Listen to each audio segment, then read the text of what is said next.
let's go to the beginning of this program. You said you've been doing this since 2015, which is a whole decade. How did this all get started?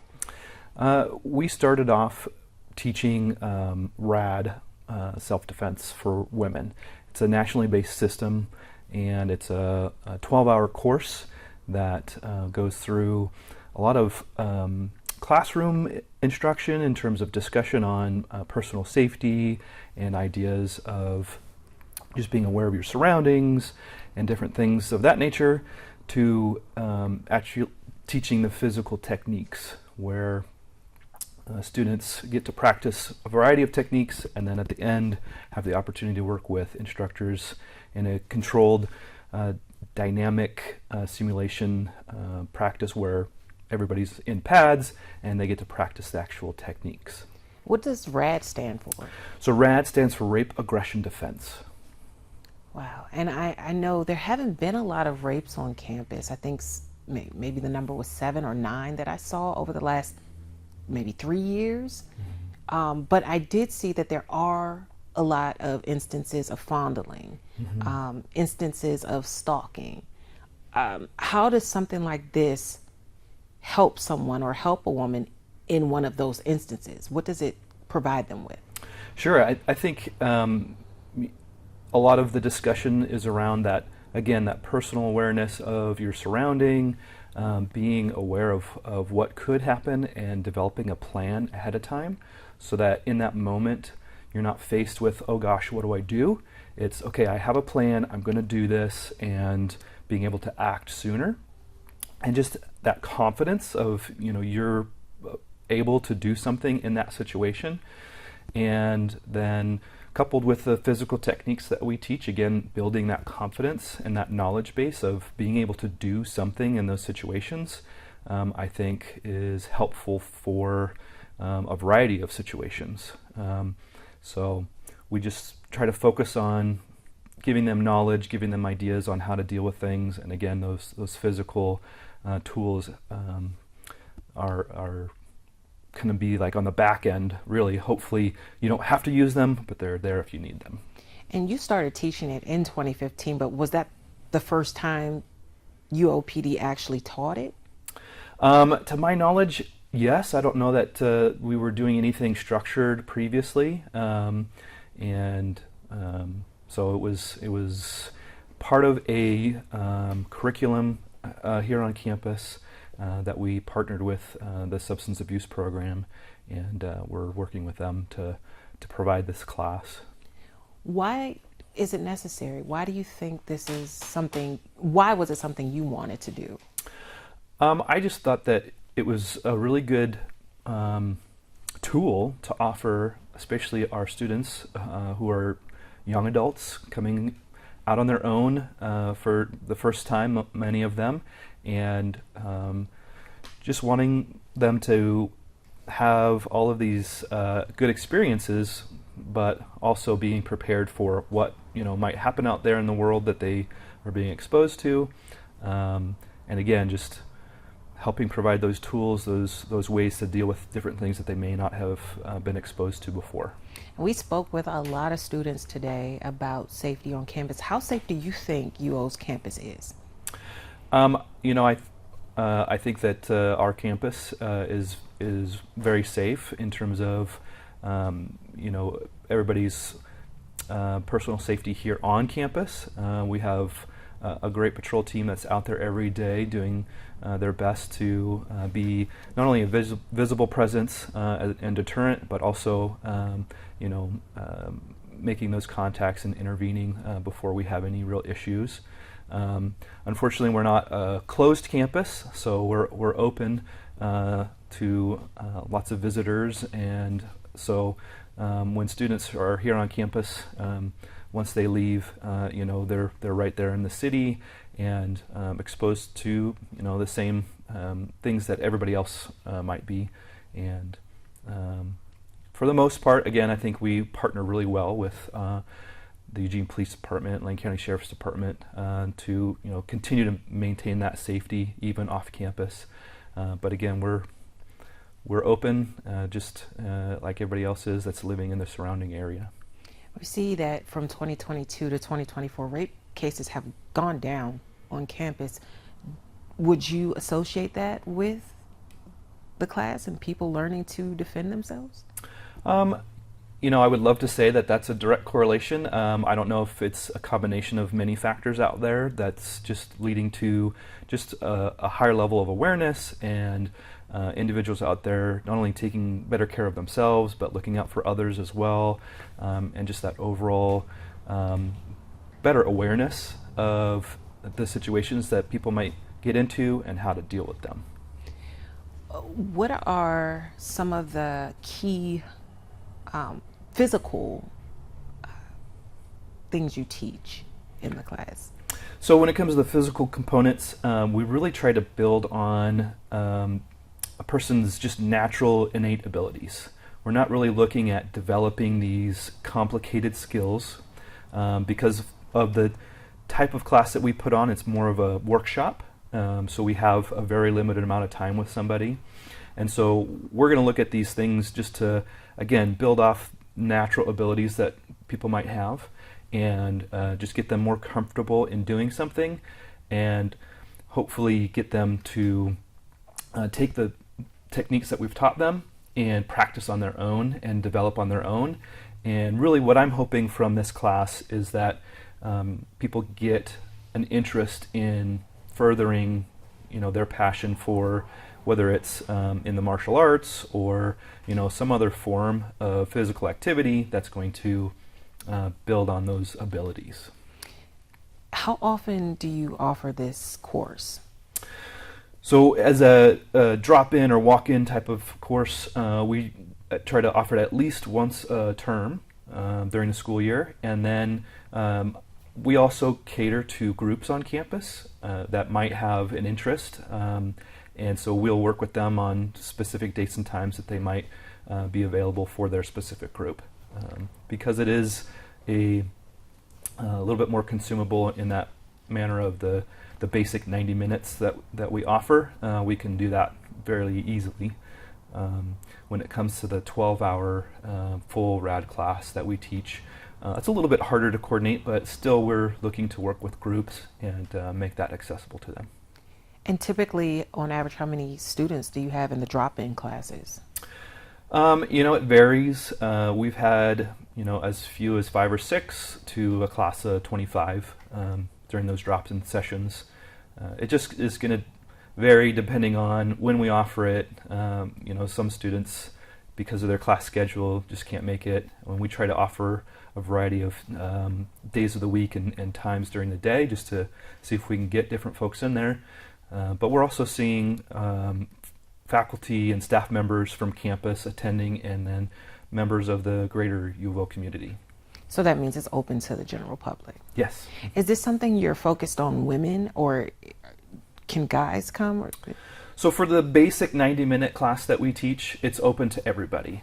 The 12-hour RAD class that we teach, that is geared towards women or those who outwardly identify as women. So that's going to be a little bit more specific in terms of the type of material that we teach, geared specifically towards women. But in the 90-minute session, everything that we teach is generic enough that it's available to anyone. And this is Mackenzie Hall tomorrow, 4 to 6:30. Correct. We're doing the 90-minute basic class starting at 4, and then we're rolling right into the basic pepper spray class that we offer. So it's a 90-minute self-defense followed by a 1-hour pepper spray course. Now, with that pepper spray course, there is a special incentive for coming. Yeah, if you're a U of O student, we will offer you a free pepper spray at the end of the course. So if you don't already have one, it's a great opportunity to get one. And even if you do have one, we'll look at the product that you have and the pros and cons of that particular product and whether you want to replace it or keep it and just overall feel more comfortable with it.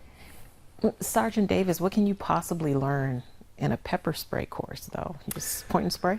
Point and spray, right? Yeah. So in terms of deploying pepper spray, what we talk about is first looking at the product that you have, because out there on the market, there's going to be a lot of different products out there, and they function in a lot of different ways. And so we're looking at the specific characteristics of products that are going to be more successful in deployment. So how they spray, the spray pattern, what type of safety mechanism they might have, the size of the canister, all those different things go into it. We talk about the environment that you're deploying that pepper spray in. A lot of different factors there influence how effective it's going to be. And then we talk about some actual technique in terms of deploying and what you do before and after to be successful and keep yourself safe. Okay, and a couple of logistical things for on campus patrolling. How many patrols do you typically have and what times of days? So we have 24-hour coverage on campus, and at a minimum we're going to have 2 police officers on at a time, but our shifts are staffed to where we're going to have likely up to 5 police officers on at a time. Awesome. Anything else you would like our viewers to know about this course before it happens? I'm just really hopeful that folks will come out and at least give it a shot. And my main goal is to encourage folks to just be more mindful and aware of their surroundings. And if this is the type of thing that they use as a springboard for other trainings or other activities within their community to get them more information and skill, that's what I'm looking to get out of this. I'm not here to sell a product or have them necessarily come back to me for training, but we want to be that catalyst, hopefully, for them to just get better and better themselves and be more prepared for the world that they live in. How did you train for teaching this? So through the RAD systems, they have trainings that are required to become a certified instructor. So we went to, I say we because I have multiple instructors that work with me, but we went to a 40-hour training session just for the basic class, and then there was an additional 20 hours that we went through to teach the dynamic scenarios, and then I attended another 8-hour training session in terms of civilian pepper spray usage. So lots of training that goes into it, and we have requirements throughout the year that we continue our training education to maintain our certifications. Wow, awesome! Thank you. Yeah, of course. If you take so I'm right-handed. Me too. I'm going to take my dominant leg and take about a half step back. Okay, and just make sure that my feet are about shoulder width apart. Okay, and then put a little bend in your knees so that you can absorb and control input if it comes at you, right? Because if we're locked out, then again, that doesn't give us a lot of freedom of movement. Gotcha. Okay, so that's where we're going to work from. Okay, and the other part that we look at, which you're already kind of mimicking me, is keeping your hands up above your waist, right? Again, I'm working with a lot of people that don't necessarily have any formal training. So, we're not really going to get into the boxer stance or anything else that's super formal like that. It's just going to be very generic in terms of at least having your hands up above your waist. Okay, that allows you to, do things a little bit more quickly. Okay, and in terms of the technique with the elbow from behind, okay, this is going to be something where you're dealing with less visual input and more tactile input. Someone's coming up from behind you and whether they're grabbing you or holding on to you, right? So what you're going to do is just work on, feeling where they are, okay? And one of the things that helps is having the pad, okay? And we'll practice this when we actually go for the technique. But if someone comes up behind me, okay, and I'm standing here, and I'm going to deploy my elbow, okay? If I just stand here and an elbow behind me, where is that elbow going? Past them? Past them or to the side, right? So I may have to incorporate a step to move my whole body to shift to where I'm lined up with that thread. Oh, okay. Does that make sense? Boom. Yes. Okay, so if I'm right-handed, that means my step is going to be to the left to line up my right hand. If I were left-handed, my step would be to the right to line up here. Okay. Okay? So when we get into that position where we're lined up and they're in line with that elbow, okay? First thing that you're going to do to get ready to deploy is you're going to stick your arm straight out, okay?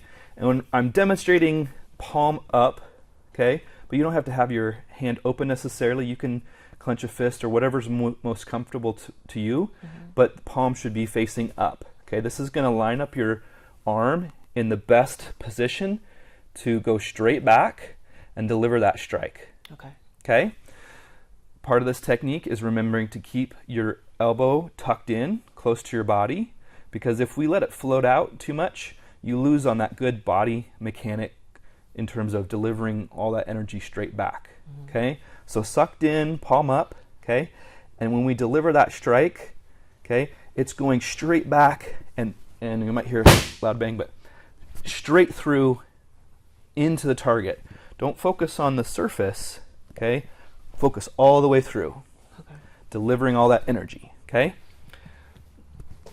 When we think about where we're striking, it's called an elbow strike, but we're not using the tip of our elbow.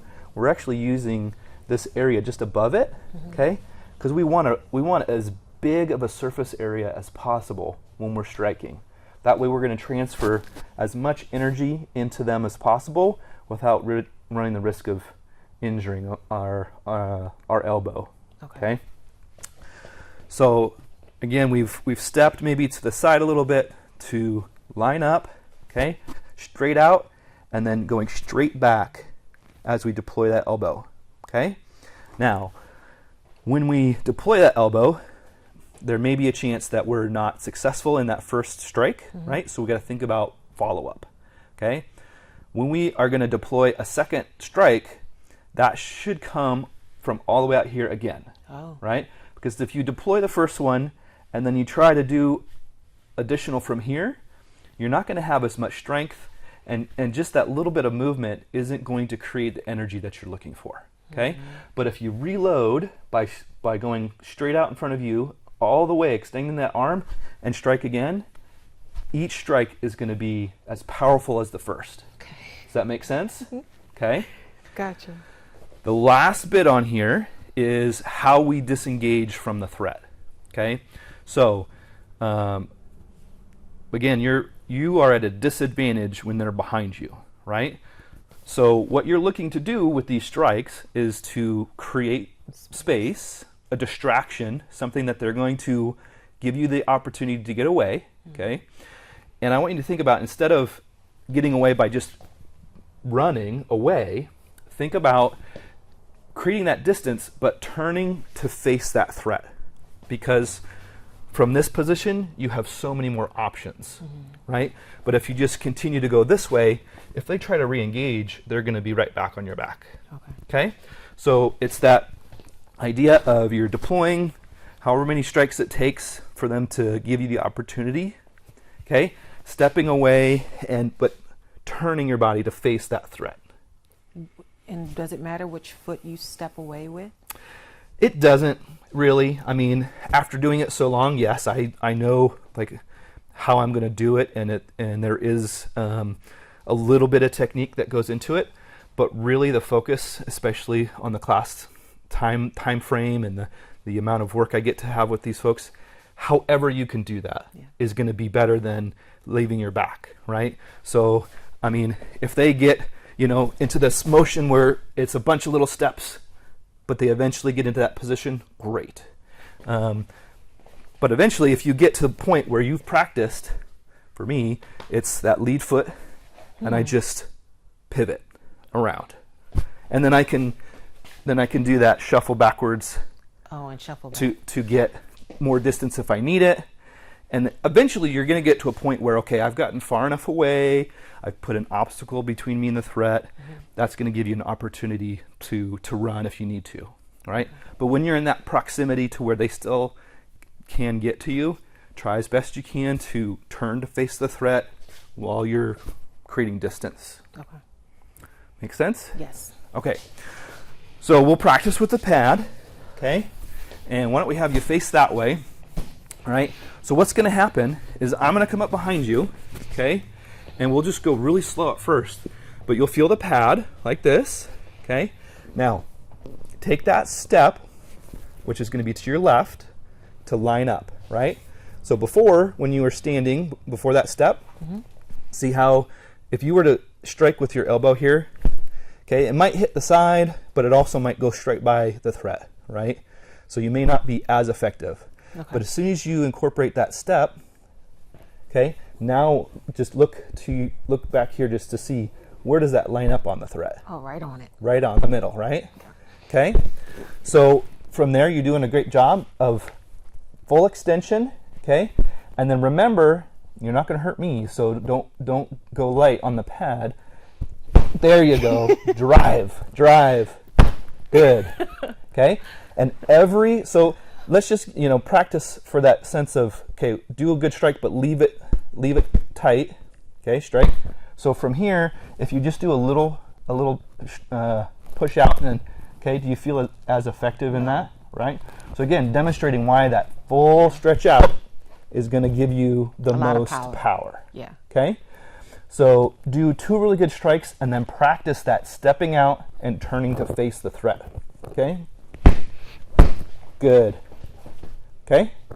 And that's what it's going to be like. You're going to incorporate those strikes, hopefully catching them off guard. I already feel empowered. There you go. Okay? And then when you feel like they're letting go, or they're backing away themselves, they're distracted for whatever reason, that's when you incorporate that step away, turn to face, okay? And then you can evaluate what's going on from there. And from here, if you're facing the threat, you might have other tools available to you. You may be able to convince the threat that this isn't worth it, that they need to leave, right? And so from that posture, you're just so much better able to defend yourself, right? But you're still thinking about, okay, looking for my nearest exit, making moves in that direction, right? And just kind of being mindful of the situation.